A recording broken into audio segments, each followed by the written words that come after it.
আসসালামু আলাইকুম সবাইকে। বাধ্য ভালোবাসা গল্পের 19 নাম্বার ও শেষ পার্ট। তো বেশি কথা না বলে চলুন গল্প শুরু করা যাক। ইজান শান্ত কণ্ঠে বলল, মজা করছিলাম তো জান, এমন করো না, আর কখনো এসব বলবো না। তুমি কি জানো না তোমাকে কত সুন্দর লাগছে ইদানিং? পদ্ম একেবারে মিয়ে গেল। মানুষটার উপর রাগ করে থাকতে পারে না সে। পদ্ম বলল, ওহো, আগে সুন্দরী ছিলাম না বুঝি? ইজান বলল, আমার বাবুর আম্মু সবসময় সুন্দর ছিল। পদ্ম ছটফট করছে, ঘুম আসছে না তার, পেট পিট ব্যথা হয়ে আছে। এখন তার ডেলিভারির 1 মাস বাকি আছে। এখন রাত 1টা বাজে। পাশে তাকিয়ে দেখে ইজান নিশ্চিন্তে ঘুমাচ্ছে। পদ্ম ব্যথায় ছটফট করছে। এক সময় তার প্রচন্ড ব্যথা শুরু হলো, শরীর থেকে ঘাম ঝরছে ইচ্ছে মতো। ইজানকে খুব কষ্ট করে ডাক দিল, যদিও তাকে ডাক দেওয়ার বিন্দুমাত্র ইচ্ছে ছিল না, কিন্তু সে তো কষ্ট সহ্য করতে পারছে না। ইজান পাশ থেকে চশমাটা পরলো। পদ্মের শুধু ঘাম ঝরছে, মুখটা লাল হয়ে আছে পুরো। ইতিহাস জ্ঞান শূন্য হয়ে পড়লো ইজান। তার আর বুঝতে বাকি রইল না কেন পদ্ম এমন করছে। পদ্মের ডেলিভারির সময় ঘনিয়ে এসেছে। পদ্মকে কোনো রকম পাজাকুলা করে কুলে নিয়ে নিচে নিয়ে আসলো। মেয়েটার কান্না ইজানের হৃদয় ভীষণ পোড়াচ্ছে। ইজান তার বাবা মাকে গলা উঁচু করে ডাক দিল। তারাও এসে পড়েছে নিচে। তাড়াতাড়ি করে পদ্মকে গাড়িতে তোলা হলো।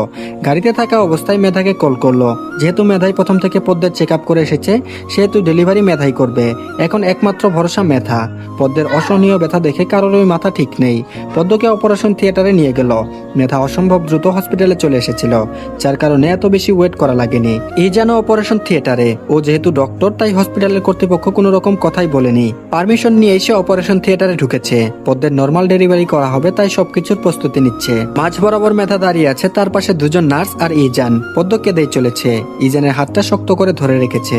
এই প্রথম ইজান কোনো মহিলার ডেলিভারিতে এসেছে, যার কারণে তার হাত পাও কাঁপছে। মাথা যেন ঠিকঠাক কাজ করছে না। মনে মনে একটা দোয়াই করছে যেন পদ্ম এবং তার বাচ্চা ঠিক থাকে। পদ্মের ডেলিভারি শেষ হলো। পদ্ম এখন অচেতন অবস্থায় শুয়ে আছে। কিছুক্ষণ আগে ব্যথায় জ্ঞান হারিয়েছে। ইজান তার একমাত্র ছেলেকে রক্তমাখা অবস্থায় কোলে নিল। হ্যাঁ, সে একটা পুত্র সন্তানের বাবা হয়েছে। চোখ দিয়ে অনবরত পানি পড়ছে। বাচ্চাটিকে বুকের সাথে মিশিয়ে নিল। মেধা হেসে ইজানের কাঁধে হাত দিল, তারপর বলল, কংগ্রাচুলেশন সুদর্শন পুরুষ, তুইও বাবা হয়ে গেলি।